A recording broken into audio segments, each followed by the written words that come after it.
Okay guys, so let's talk about this.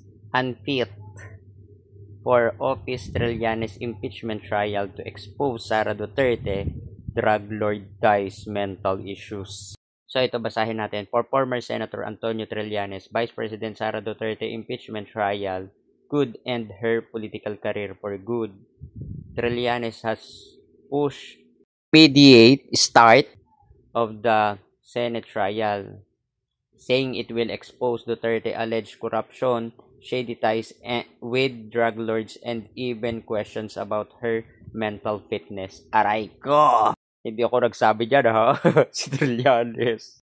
Baka sa akin na naman kayo magalit. Ipinupush nga ni Sonny Trillanes yung madali ang trial ng impeachment laban dito kay Sara. Para syempre lumabas ang totoo.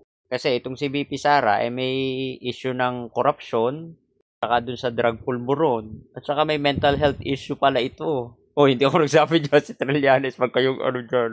Sabagay, bakit nga naman tayo magpapasahod ng tao na wala namang pakinabang, wala namang kwenta? Vice President Kuno, pero wala namang silbi. Simpleng pagsuporta sa administrasyon na kinabibilangan niya, hindi niya magawa.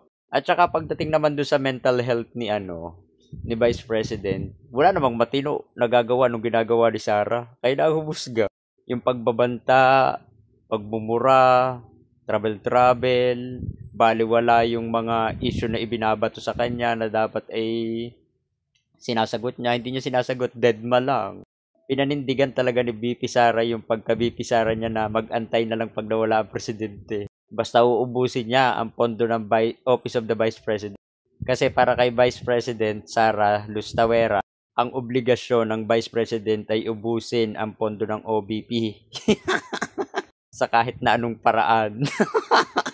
Huwag kayong dyan ha, si Sonny Trillanes ang nagsabi dyan.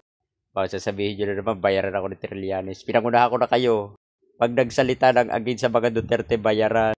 Pero yung mga DDS na nagsasalita sa presidente ngayon, hindi bayaran. Sana all.